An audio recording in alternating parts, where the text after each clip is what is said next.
Some places are meant to be forgotten. Some buildings are meant to stay closed. But Blackwood Asylum sits abandoned on a lonely hill, silently watching the town below. For decades, no one dared step inside, and those who did never spoke of what they saw, or they never returned at all. They say that on nights when the moon is hidden, you can hear screams echoing from the halls. Not the screams of patients, but something far darker, something that has been waiting for someone foolish enough to enter. The asylum was built in 1924, intended to be a state-of-the-art mental institution. At the time, doctors claimed it would change psychiatric care forever. Patients filled its hallways, some quietly suffering, others screaming in their isolation. Doctor performed treatments no one truly understood, and nurses kept watch over endless wards. At first, it seemed like any other hospital, but soon, strange incidents began to occur. Patients reported seeing people who weren't supposed to be there, shadows that moved independently of any light, and whispers coming from empty rooms.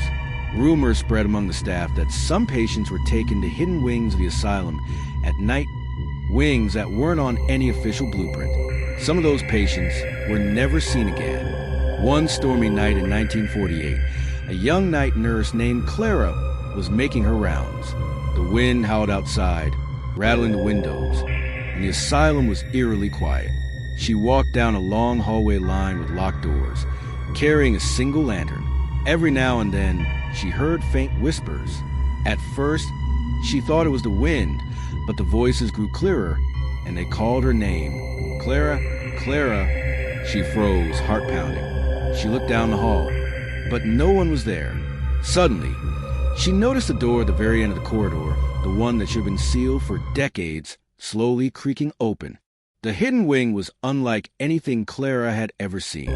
The walls were covered in peeling paint. The floors warped and rotting, and the air smelled of decay. On one side of the corridor were rooms with beds still made as if someone had left in a hurry decades ago. On the other side, empty cages, thick with rust, and instruments that made her stomach churn. Then she heard a low, guttural whisper that seemed to come from the walls themselves.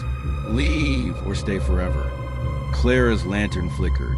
Shadows twisted around her, forming shapes she couldn't comprehend. She ran back down the hall, only to find that the corridor had changed. The doors she had passed were gone, and the exit was nowhere in sight. The next day, rumors of Clara's disappearance spread among the staff. Some said she had wandered off. Others whispered that she had seen what no one was meant to see. It was in this wing that doctors had experimented with the mind. Using techniques now considered unethical, they pushed patients to their limits, tried to unlock hidden powers of a human brain. Many patients lost their minds. Some died in isolation, and some claimed to have seen something beyond the physical world. Something watching. Decades passed. The asylum closed permanently in the 1970s, but thrill seekers and urban explorers soon took notice. Groups of friends would dare each other to spend a night inside. Almost every time, they left terrified, often screaming and running back to the town below. Some reported shadowy figures following them down hallways. Others said the walls themselves seemed to breathe, expanding and contracting as if the building were alive. One explorer even captured a figure on camera, tall, skeletal, moving unnaturally fast, appearing in multiple rooms at once. The most dangerous area, they say, is the third floor. Entire rooms are filled with whispers that grow louder the closer you get. Visitors claim that if you stay too long, the voices begin to name you personally. They know your fears, your sins, your darkest secrets. Many who enter that floor report leaving with cold hands, shaking uncontrollably, and never being able to sleep for weeks. One night, a lone explorer named Marcus entered the asylum. He was confident, armed with only a flashlight and a camera. The first few hours were quiet. Then, on the third floor, he saw a figure crouched in the corner.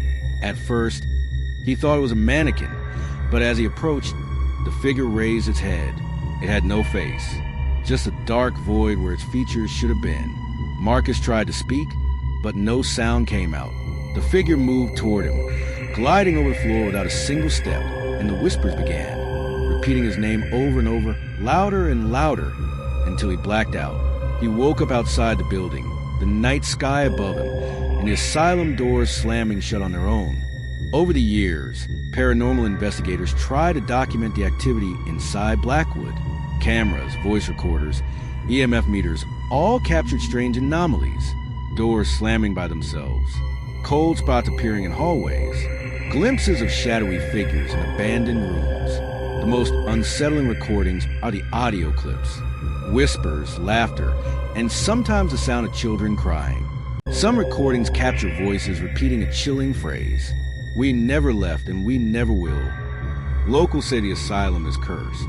Anyone who enters risks being trapped in the building's twisted corridors forever. Even standing outside, many feel a weight on their chests, as if unseen eyes are watching. Some swear they've seen faces in the boarded-up windows, looking down at them, smiling. The town council forbids entry, but trespassers still come, and every so often, someone disappears, leaving nothing behind but faint screams carried by the wind. To this day, Blackwood Asylum stands as a silent warning. Its doors are locked, its windows shattered, its halls empty, or so it seems. But if you ever find yourself near the hill, late at night, and you hear the faintest whisper of a child or the slow, dragging footsteps of someone moving through the corridors, do not enter, because Blackwood Asylum is still alive, and it remembers everyone who dared to walk its halls, and it waits for the next person foolish enough to cross the threshold